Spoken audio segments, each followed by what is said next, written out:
You want to go downstairs? To eat? You want to go downstairs?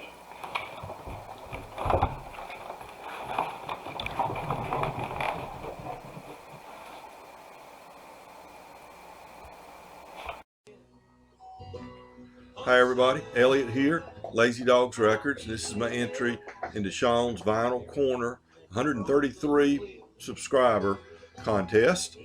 And first, we're listening to John Starling and Long Time Gone.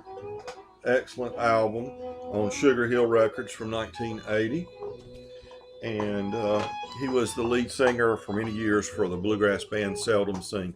So I've got kind of a bluegrass theme for this. Shawn wanted us to show albums illustrating band members who were important in more than just one band. So I'll start out in Bill Monroe's original Bluegrass Boys. There was a man named Earl Scruggs, and he is the innovative banjo player who all other banjo players since him have learned from, emulated, and grown from what he did. Bluegrass really didn't become its own genre of bluegrass until Earl Scruggs joined Bill Monroe's Bluegrass Boys. Here's an example. These are his recordings with Bill Monroe's Bluegrass Boys here. A few years in the band, and they were exhausted from constant touring, and Earl decided to leave the band, and soon after, Lester Flatt left the band as well. They formed an extremely important band, Flatt and Scruggs and the Foggy Mountain Boys. This is the album Breaking Out.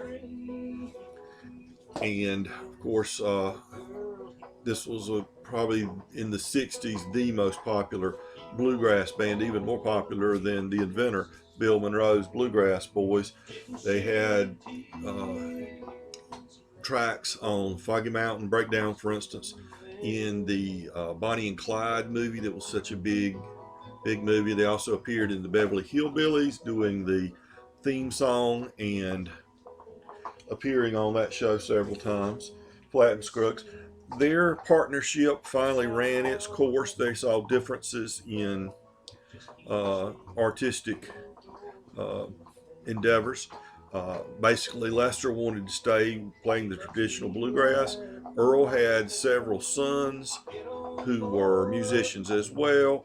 He wanted to expand the horizons, work with his children, and so they went their separate ways, and Earl formed the Earl Scruggs Review with his sons and several other band members. This was not a strictly, by any means, this was not a bluegrass band. This was a band that incorporated bluegrass with a lot of other styles, rock, and country, and in a lot of other things. That's Randy, who was very, very important. He was a producer in Nashville after this as well. I got the opportunity to see the Earl Scruggs Review a couple of times. Very, very good band. So that's one of my entries, Earl Scruggs. The next would be Craig Fuller. Now, Craig Fuller, in 1972, the band he was in called Pure Prairie League put out an album on RCA and it didn't go anywhere. And a couple of years later, the song Falling In and Out of Love, transitioning into Amy, started getting picked up by radio stations, started getting played a lot. And so they reissued the album. And Craig Fuller was a key part of this band. And problem was, he didn't want to go to Vietnam. And he was either going to have to go to Canada or he was going to have to get a deferment of some sort. He ended up getting a conscientious objector deferment, but he was required to work for a year or so in a hospital as an orderly, I think, in a possibly a veterans hospital, I'm not sure. But he was unable to tour as this album was at its peak. So he wasn't in, he didn't get to enjoy the fruits of their labor with Pure Prairie League busting out. But he soon after formed a band called American Flyer, and this is a United Artists album by them. Eric Katz was also, or is it Steve Katz? They they did a Fuller Cats band or something like that as well. But this is American Flyer, and Craig Fuller's in that. And then after Little Feat was on hiatus for several years, they were inactive after the death of Lowell George.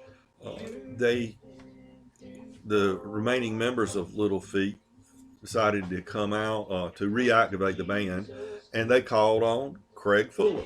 And Craig Fuller, for several years, was the vocalist and guitarist, and he contributed a lot of songs to the band Little Feat.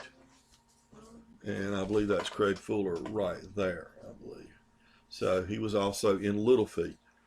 He stayed with them for several years, and then he left. Tired of touring. I think he was sick of touring is what it boiled down to. So that's two. So we've got Earl Scruggs and we've got Craig Fuller. And now we've got Chris Hillman. Chris Hillman was an original member of the Byrds. And it's hard to tell. They are so young here. But I believe that's Chris Fuller. I mean, that's Chris Hillman right there. I'm not sure. It's hard to tell. They were so young back then. This is actually a compilation album. This is the first two Byrds albums put together. Turn, Turn, Turn, Mr. Tambourine Man, and then Turn, Turn, Turn. The two albums in one. Early Byrds. And of course then he formed with Graham Parsons, the Flying Burrito Brothers. And he's easy to spot now. Let his hair curl back again, naturally curly. And I think to get that Beatles look in the Byrds, he had to straighten his hair all the time back then. But there he is, very integral part of the Flying Burrito Brothers. Oftentimes, he doesn't get, I don't think, the due recognition that he should, because Graham Parsons is the name that always comes up. But many of Graham's best compositions were actually not Graham Parsons compositions, but they were Graham Parsons, Chris Hillman compositions. For instance, Christina's Tune, they co-wrote. Sin City, they co-wrote. Let's see, My Uncle, which is really not the best of Flying Burrito Brothers. Wheels, they co-wrote. Juanita, they co-wrote. And and Hippie Boy, again, not the best. Those two, Hippie Boy and My Uncle, but still they co-wrote those tunes. So Chris Hillman. And Chris Hillman then went on and was in the band Manassas. Stephen Stills in Manassas. Let's see, there he is with the afro. And Al Perkins was in that band. Dallas Taylor was in that band. And then there for a while there was McGuinn, Clark, and Hillman. This is not a very good album. They got too California slick on this one, I think. To me, some of Chris Hillman's best work is in his solo albums for Sugar Hill Records. This is one called Morning Sky. This is really good, really getting back to his acoustic roots. He also formed a band. I don't have any of the vinyl records for the Desert Rose Band, which had some country hits back a couple of decades ago. The Desert Rose Band was Chris Hillman's band, Herb Peterson and Chris Hillman's band, I believe. So there are three artists, and showing the versatility or the many different bands and affiliations they had. Chris Hillman, Craig Fuller, and Earl Scruggs.